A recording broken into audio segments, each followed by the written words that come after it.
Hi students, आप सभी का स्वागत है हमारे YouTube channel zero to hero में। आज हम स्टार्ट करने वाले हैं हमारे रियल नंबर चैप्टर के थर्ड पार्ट को, जिसमें हम डिस्कस करेंगे concept of LCM, HCF and prime factorisation और उनसे रिलेटेड कुछ बेसिक टर्म्स की। तो चलिए स्टार्ट करते हैं आज के इस वीडियो को। एलसीएम और एचसीएफ को सीखने के पहले हमें कुछ बेसिक टर्म्स के बारे में पता होना चाहिए। तो हम सबसे पहले डिस्कस करते हैं प्राइम नंबर और कंपोजिट नंबर के डेफिनेशन को। इन दोनों डेफिनेशन को हम ऑलरेडी डिस्कस कर चुके हैं हमारे इंट्रोडक्शन वाले लेक्चर में, लेकिन एक बार फिर से इसको रिकॉल करते हैं। प्राइम नंबर, जैसे आप सभी को पता है प्राइम नंबर क्या होता है। प्राइम नंबर वो नंबर्स होते हैं जो खुद के टेबल से डिवाइड होते हैं, एज वेल एज सिर्फ उनका कॉमन फैक्टर 1 होता है। वैसे ही हम कंपोजिट नंबर को कैसे डिफाइन करते हैं। कंपोजिट नंबर वो नंबर होते हैं जो कि प्रोडक्ट ऑफ प्राइम नंबर्स के फॉर्म में एक्सप्रेस किए जा सकते हैं। अब इन दोनों कॉन्सेप्ट को याद रखना है हमको, क्योंकि इसका काम अभी हमें थोड़ा सा आगे जा कर के वापस से पढ़ने वाला है। तो हम इन दोनों की डेफिनेशन को डिस्टिंग्विश कर पाएँ, हमें अपना व्यू क्लियर रखना होगा। अब आते हैं हम एक छोटे से टॉपिक पे जिसका नाम है फैक्टर ट्री।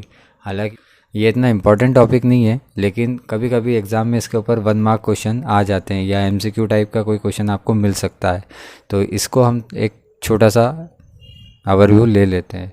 हमने देखा यहाँ पर फैक्टर ट्री, जैसे आप देख पा रहे हैं, मैंने कुछ एग्जांपल्स आपके लिए लिए हैं। एक छोटा सा नंबर लिया है 24 को मैं फैक्टराइज कर रहा हूँ। फैक्टर ट्री का मीनिंग है कि आप इस 24 को इसके प्राइम फैक्टर्स के फॉर्म में रिप्रेजेंट करते जाए। जैसे हम यहाँ पर देख पा रहे हैं कि आपने 24 को 2 पार्ट में डिवाइड करा है, 2 इंटू 12। अब 12 को फर्दर आप फैक्टराइज कर पाओगे 2 इंटू 6 को फिर से फैक्टराइज कर पाओगे आप 3 इंटू 2। ठीक है, तो आप यहाँ पर ये फैक्टर ट्री को क्रिएट कर रहे हैं। तो हम 24 को कैसे रिप्रेजेंट करते हैं, 2 इंटू 2 इंटू 2 इंटू 3। ये आप इस तरीके से समझ सकते हैं कि ये वाला जो हमारा फॉर्मेट होता है 24 को फैक्टराइज करने वाला, इसी तरीके से हम इसको सॉल्व कर पाएंगे। ठीक है, ये यही अरेंजमेंट है, बस ये ट्री के फॉर्म में हम इसको एक के बाद एक फैक्टर करते जा रहे हैं, क्योंकि यहाँ पर तो हमारे पास ये प्राइम नंबर बनता जा रहा है। तो ये प्राइम नंबर हमारे पास आते जा रहे हैं, और जो रिमेनिंग फैक्टर्स है जो कि एक कंपोजिट नंबर बचेगा, इस कंपोजिट नंबर को फर्दर हम क्या करते जा रहे हैं, फैक्टराइज करते जा रहे हैं, अनटिल जब तक हमारे पास जो है प्राइम नंबर्स नहीं बच जाते हैं। तो ये कहलाता है हमारा फैक्टर ट्री। अब इसमें क्वेश्चन कैसे पूछे जाते हैं आपसे एग्जाम में, मे भी पॉसिबल कि आपको यही क्वेश्चन दे दे, तो वो क्या करेंगे, किसी एक स्पेस को ब्लैंक बना देंगे। लेट सपोज कि आपके पास पूरा क्वेश्चन होगा और एक ब्लैंक स्पेस दे देंगे। तो आपको क्या करना है, या तो ऊपर की तरफ से रिजॉल्व करते हुए आना है या नीचे की तरफ से रिजॉल्व करते हुए ऊपर जाना है। आपको पता लग जाएगा कि इस ब्लैंक में क्या है। लेट सपोज कि यहाँ पर कोई नंबर नहीं होता, ये ब्लैंक होता, तो हमें यहाँ पर पता करना होता कि यहाँ पर क्या नंबर आना है। तो हम कैसे पता करते, हम नीचे से एक बार ट्राई करते। तो 3 2 जा 6, 6 2 जा 12, अंडरस्टूड है।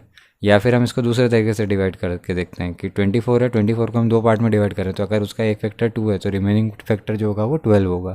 लाइकवाइज आप ऐसे इसको समझ सकते हो। सेम एक बड़े नंबर को मैंने यहाँ पर फैक्टराइज करा है आपके लिए 792, आप देख पा रहे हैं। वैसे एक नंबर और मैंने यहाँ पर सॉल्व करा है 2520।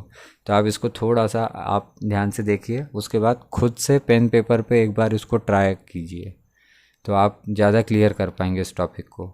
कुछ और एग्जांपल्स हम लेते हैं, जैसे कि आप देख पाएंगे ये एक थोड़ा बड़ा नंबर लिया है मैंने 556920। आप इसको देख पा रहे हैं, मैं इसको डिवाइड कर रहा हूँ 2 से, तो मेरे पास आंसर आया 278460। लाइकवाइज मैं इसको सॉल्व करते करते रिजॉल्व करते हुए लास्ट स्टेप तक जब पहुँचा हूँ तो मेरे पास 2 प्राइम फैक्टर बचे हैं, 13 और 17।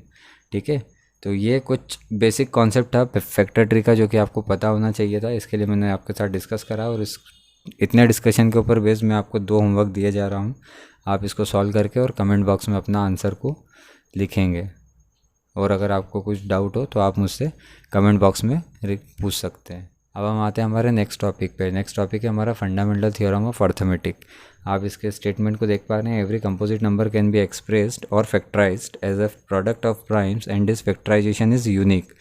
हालांकि आप जो इस स्टेटमेंट का जो बेसिक स्टेटमेंट पढ़ पा रहे हैं, every composite number can be express factorised as a product of primes, तो जैसे आप प्रोडक्ट ऑफ प्राइम्स पढ़ेंगे तो आपको कंपोजिट नंबर की डेफिनेशन थोड़ी सी रिकॉल होगी। लेकिन जब आप इसको आगे पढ़ेंगे, दिस फैक्टराइजेशन इज़ यूनिक, ये हमारी फंडामेंटल थ्योरम ऑफ अर्थमेटिक है कि जो हम प्राइम फैक्टर्स के प्रोडक्ट को रिप्रेजेंट कर रहे हैं वो फैक्टराइजेशन यूनिक होता है। मतलब हर नंबर के लिए वो फिक्स होगा। जैसे लाइकवाइज 140 के लिए अगर मैं यहाँ पर लिखना चाहूँ तो इसका prime factorisation 2 into 2 into 5 into 7 ही होगा। इसके अलावा कोई और नंबर 140 को रिप्रेजेंट नहीं कर सकता है, इसलिए हमने यहाँ पर ये चीज़ मेंशन करी है।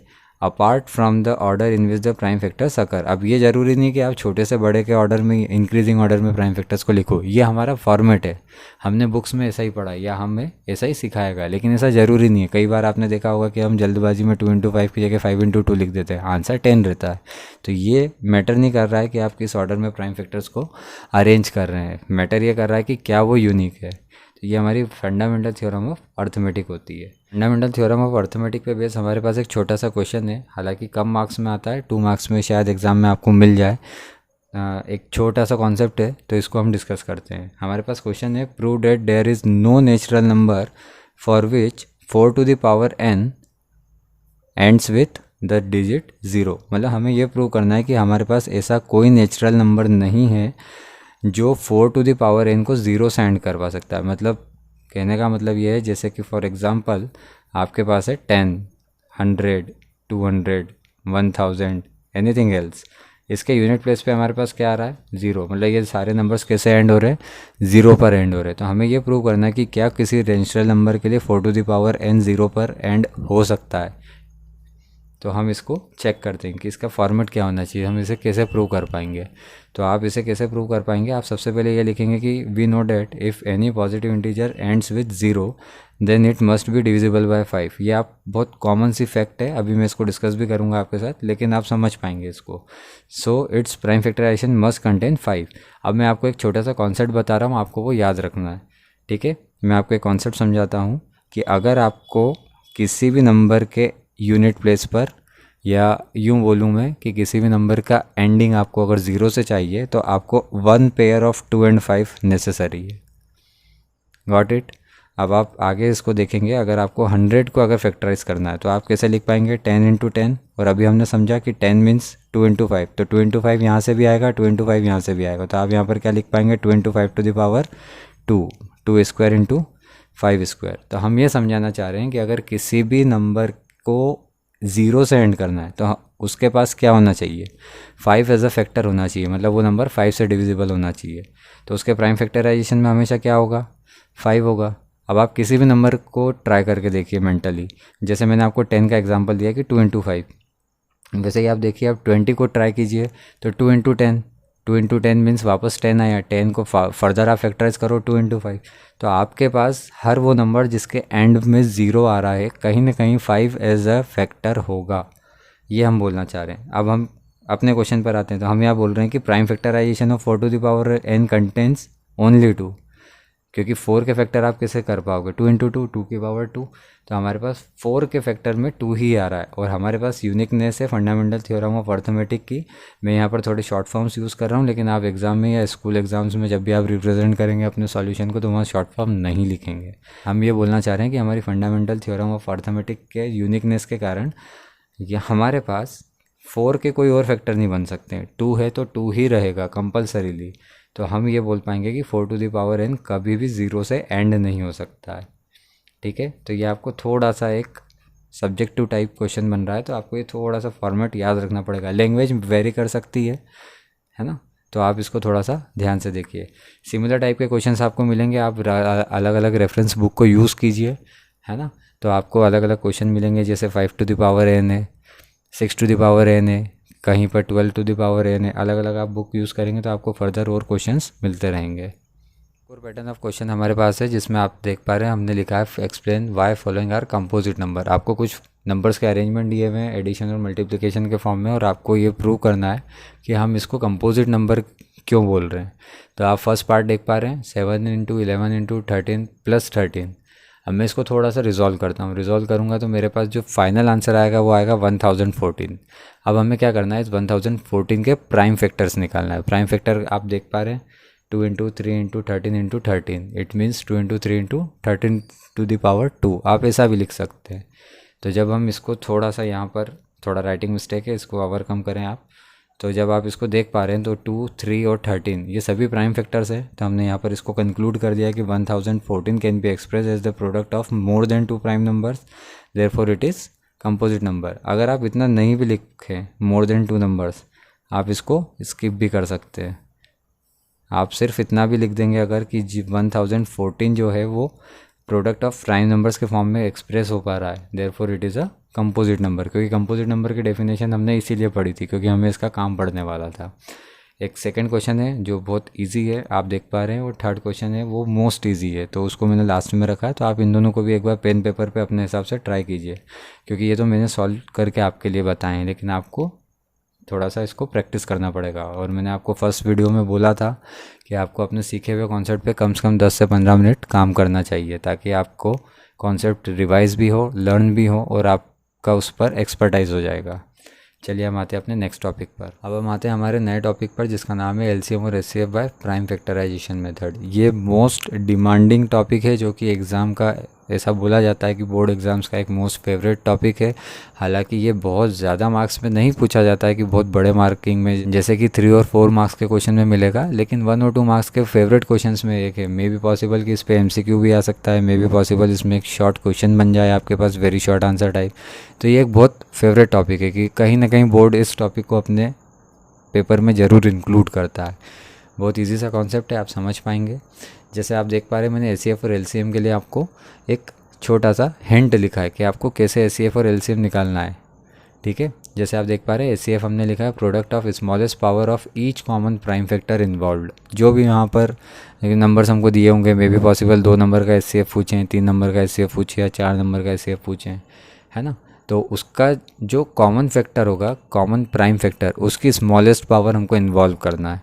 वैसे ही एलसीएम के लिए देखिए, हमने लिखा है product of greatest power of each prime factor involved, ठीक है। ये अभी शायद पढ़ने में थोड़ा लैंग्वेज फॉर्म में तो शायद आपको अजीब लग रहा होगा, लेकिन जब हम इसको थोड़ा सा क्वेश्चन के फॉर्म में देखेंगे या क्वेश्चन के थ्रू समझने की कोशिश करेंगे तो आप बहुत इजीली समझ पाएंगे। नहीं तो मैं आपको इसको याद रखने की शॉर्ट ट्रिक भी बता दूंगा कि एचसीएफ और एलसीएम में आपको कैसे डिस्टिंग्विश करना है। तो चलिए एक पहला क्वेश्चन देखते हैं हम, एक इजी सा एग्जांपल। जैसे आप पहला एग्जांपल देख पा रहे हैं, हमने यहाँ पर एग्जांपल इन्वॉल्व करा है 96 एंड 404। इसका हमको क्या निकालना है, एलसीएम और एचसीएफ दोनों फाइंड आउट करना है। तो हम कुछ भी नहीं करेंगे, जब भी आपको कोई क्वेश्चन आ जाए और अगर वहाँ पर मेथड का नाम मेंशन हो तो आपको याद रखना है कि आपको मेथड के अकॉर्डिंग चलना है। अगर आपको बोला कि एचसीएफ निकालना है with the help of Euclid division algorithm, तो हमने जो फर्स्ट लेक्चर में सीखा था वो वाली चीज़ आपको आना चाहिए, तो आपको उसी से सॉल्व करना है। और जो लोग आज हमारा वीडियो फर्स्ट टाइम देख रहे हैं तो प्लीज़ हमारे फर्स्ट वीडियो की लिंक डिस्क्रिप्शन में आपको मिल जाएगी, तो आप एक बार यूक्लिड डिवीजन एल्गोरिदम की प्रोसेस को भी देख लीजिए। तो चलिए हमें यहाँ पर क्या करना है, 96 और 404 के प्राइम फैक्टर्स फाइंड आउट करना है। मैंने यहाँ पर डायरेक्टली लिखा है इसलिए क्योंकि मुझे याद था। आपको अगर समझ में नहीं आए या आपको कन्फ्यूज़न है तो आप कुछ भी नहीं करेंगे, रफ कॉलम में जा कर के आप सॉल्व कर पाएंगे। तो आप जैसे सॉल्व करेंगे तो आप देख पाएंगे कि आप इस फॉर्मेट पे चले जाएंगे। हम फर्दर इसको फैक्टराइज कर रहे हैं अनटिल और अनलेस, जब तक हम एक लास्ट प्राइम नंबर पर नहीं चले जाएं। तो आप देख पाए 6 प्राइम फैक्टर हमारे पास आ गए हैं। तो हमने यहाँ पर लिखा है 2 to the power 5 एंड 3। वैसे हम 404 के फैक्टर वर्बली भी निकाल सकते हैं। 404 मीन्स 2 × 2 4, 4 × 101, 101 प्राइम नंबर है। अब हम एचसीएफ पे आते हैं। तो अगर आप इस डेफिनेशन को थोड़ा सा याद करें तो देखिए हमने लिखा product of smallest power of each common factor. तो हमें सबसे पहले ये देखना है कि 96 और 404 में कॉमन फैक्टर कौन सा है। कॉमन फैक्टर एक ही है, 2, ये दोनों डिफरेंट है, तो हमें इसको इंक्लूड नहीं करना है। तो जो कॉमन फैक्टर आया वो, और इसमें से भी इस कॉमन फैक्टर की जो मिनिमम पावर अवेलेबल है, स्मॉलेस्ट पावर, वो आपका एचसीएफ होगी। तो यहाँ पर 2 to the power 2 आपका एचसीएफ होगा, इट मीन्स 4 आपका एचसीएफ है। और जब आप एलसीएम के लिए आएंगे तो ईच प्राइम फैक्टर लिखा था हमने यहाँ पर, ईच प्राइम फैक्टर मतलब हमारे सारे प्राइम नंबर्स को यहाँ पर इन्वॉल्व करना है, 2 × 3 × 101। तो आपने सभी को इन्वॉल्व करा और उनकी ग्रेटेस्ट पावर। अब इन दोनों में से जैसे यहाँ पर ये रिपीट हो रहा है, यहाँ पर भी 2 इंक्लूड है, यहाँ पर भी 2 इंक्लूड है, तो आपको क्या करना होगा, इन दोनों में से जो मैक्सिमम पावर है, ग्रेटेस्ट पावर है, सबसे बड़ी पावर है, उसको आपको यहाँ पर इंक्लूड करना है। 3 to the power 1 है, 101 की पावर 1 है। जब आप इसको फर्दर मल्टीप्लाई करेंगे तो आप अपने आंसर पर पहुँच जाएंगे। सेम, हालांकि मैंने आपको सॉल्व करके दिया है क्वेश्चन, लेकिन मेरी आपसे रिक्वेस्ट है कि आप वीडियो को थोड़ी देर के लिए पॉज करें और एक बार ये क्वेश्चन खुद से ट्राई करें, फिर आंसर वेरीफाई करेंगे। आई होप सो फ्रेंड्स कि आपने इसको सॉल्व करके देखा होगा, ठीक है। इसको आप एक बार जज कर लीजिए कि आपका आंसर सही आया है कि नहीं। एक छोटा सा रिलेशनशिप है जो कि मोस्ट इम्पॉर्टेंट है। जब आपके पास 2 नंबर होंगे तो आप उन दोनों नंबर का प्रोडक्ट करोगे, और उन दोनों नंबर का HCF और LCM जब प्रोडक्ट करोगे तो वो दोनों चीज़ें हमेशा इक्वल आएगी। इसका यूज़ हमें कैसे करना है तो वो हम इसके ऊपर बेस 1-2 क्वेश्चन देखेंगे तो आपको ज़्यादा क्लियर हो जाएगा।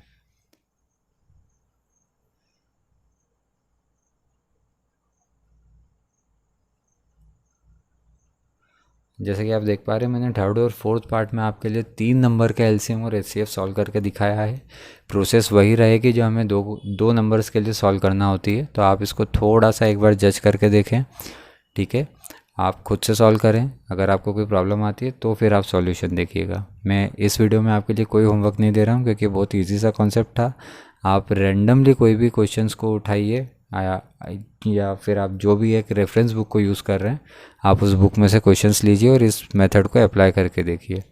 अब हम आते हैं क्वेश्चन नंबर 5 पे। 5 में मैंने अभी आपको जो कॉन्सेप्ट बताया था, एक छोटा सा रिलेशनशिप LCM HCF और प्रोडक्ट ऑफ नंबर, उसके ऊपर बेस्ड है। तो आपको देखिए गिवन है कि इफ़ HCF ब्रैकेट में लिखा हुआ 306 एंड 657, इट मीन्स कि HCF of this 2 numbers is 9 और आपको LCM निकालना है। तो मैंने यहाँ पर शॉर्ट फॉर्म में लिख दिया है VKT, it means we know that.